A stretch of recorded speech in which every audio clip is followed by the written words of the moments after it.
I'm supposed to talk about kashrut more when it comes to restaurants and hotels when a person goes out of the house. Hopefully, now that the house is mesuda, everything is taken care of in the house. Now the question is, what about outside? So I know, as Rabbi Reisman Shlita mentioned Thursday night, that it used to be in the old days, I mean, I'm not that old, but it was in the old days, that you looked in the ingredients, and if it didn't look like anything was a problem, then everything was kosher in those days. And very much, kashrut also has evolved, if I'm allowed to use that word, kashrut also has evolved. When I was young, I remember Mr. Bodenheimer, Zatzal, famous Ernest Bodenheimer, he was making a chasna for one of his children, and he asked me if I would come along to the caterer, because he wants to go over the menu with the caterer. And I remember I was very shocked. What am I going? I mean, I'm not a chef. I don't know how to cook. So why are you asking me to come along? So he said, well, we want to see, if there's any shilas, if there's any problems. And I said, but the caterer, it was a wedding hall in Borough Park with a long beard and payas and everything. We don't trust him. And he said, no, you have to find out exactly what it is. And that was like my first introduction growing up in Borough Park. So, there was the Rabbi Allah. He was the famous big mater. Is this kosher? Yeah, Allah Essen. So Rabbi Allah was the big mater, and nothing was a problem. Nothing was a shayla, as long as the person you see in the little restaurant was a frumi yid. Therefore, there's no problem. But unfortunately, it's Baruch Hashem for that Achshadara, that now people understand that even if a person is a frum person, an erlich person, shaylas come up. And there's a lot of halachas that have to be known if a person wants to run a kosher restaurant. And therefore, it is necessary to have a hashgocha on a restaurant. No matter how frum and erlich the person is, there's still so much to be done and so many things that shilas can happen. So the first thing that a person should look for when a person wants to go and eat in a restaurant is he should look to see if there's a te'uda, if there is a sign that the tahzi is a hechsher. That's the aleph base. And even if there is a hechsher, one should look and see, is this a hechsher that expired in 2012 and now in 2016? Is this a hechsher that's an ongoing thing? Or this is just a zeicher, a similar davar that there used to be at some time a hechsher for this place? So I think that's obviously the first thing. The second thing, when a person goes into a restaurant, there's a shaila in the posek if there's isur, becomes batal b'shishin, so it's not osur to eat, but is it still timtum aleif? Is it still going to have a negative effect on our neshama?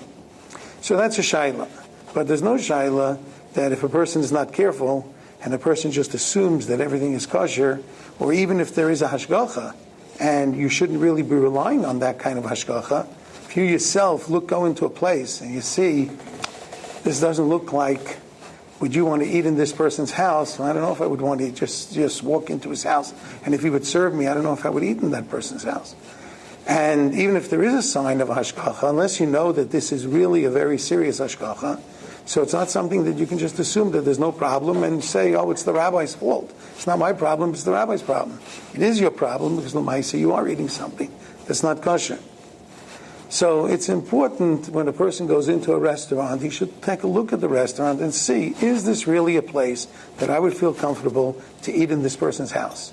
And if not, obviously a question that should be asked, and I should really meant to be magdim this, that kashrut is a very, very difficult field.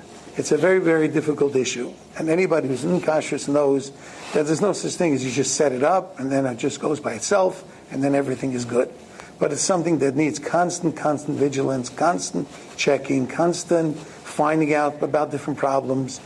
And therefore, when a person wants to go into a restaurant and wants to do what's right, so a person should, first of all, find out, is there a mashgiach present or not? Is this the kind of place that there could be problems?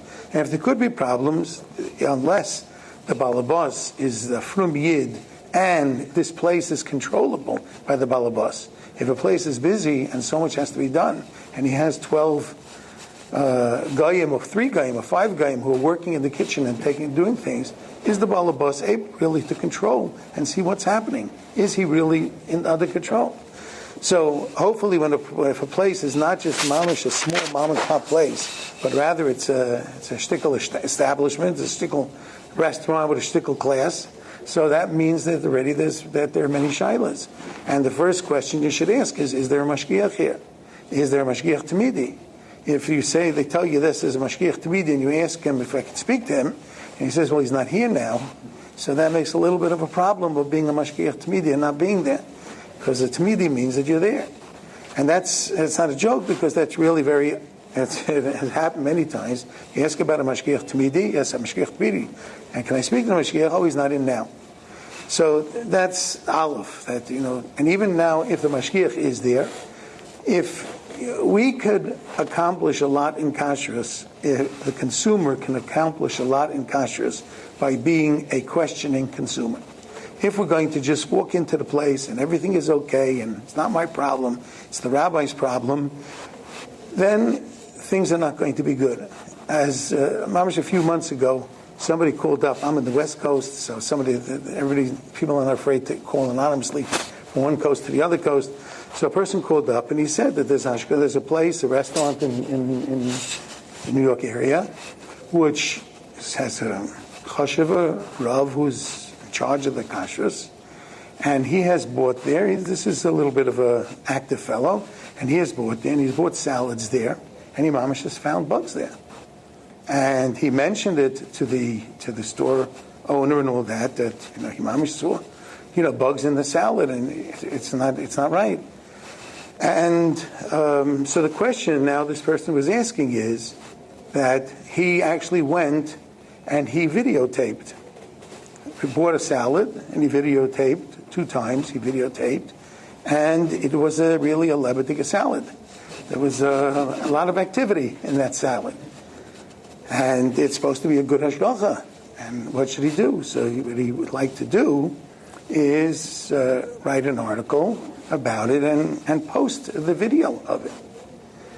So I told him that, first of all, I'm not going to take upon myself to answer such a question. This is a person's parnasa, and I saw, on the name, but you can't just let the thing go.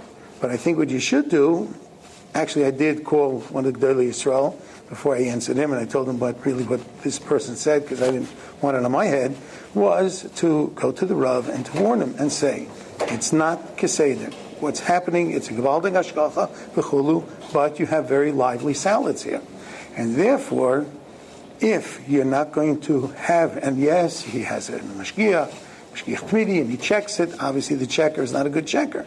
And therefore, unless you're going to get an approved boidek for your vegetables, or the mashgiach you have is going to be trained, and there are boidkim that train how to check for vegetables. If you're not going to do that, then I'm going to have to be mefarsim in this video. And kachoya, Taka went to the Rav, and the Rav, Baruch Hashem, took it seriously. And Taka I forgot the names now of people in Brooklyn that actually train people for checking vegetables. And that's what he has in the place. Now that's a place, a haimisha place, hashgocha, but consumers have the ability. I'm not saying everybody should walk around with a video camera. That's not what I mean. But if people would ask and speak to the mashgiach, and you ask the mashgiach, the vegetables, which we know are really a very big shaila, what do you do? What is the process you have for the vegetables? Oh, no problem. Everything is washed. And then you ask the person, how is it washed? And then the mashgiach says, 1 second, let me ask Tony how they wash it. So you know that that's already not a good situation. If the mashgiach doesn't know himself how to do it, obviously you're relying on Tony to do it. This for sure, Israeli questions mamash avisa daraisa. So obviously you can't rely on Tony to do it. So this is, and only if consumers, when they come into a restaurant, if they will speak to the Rav Machshir, or they'll speak to the mashgiach, or look at the place and say, is this a place that I would eat and I would just go to this guy's house without any qualms and eat there?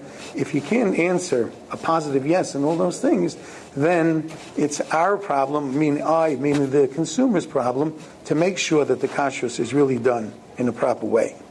You've just experienced another Torah class brought to you by TorahAnytime.com.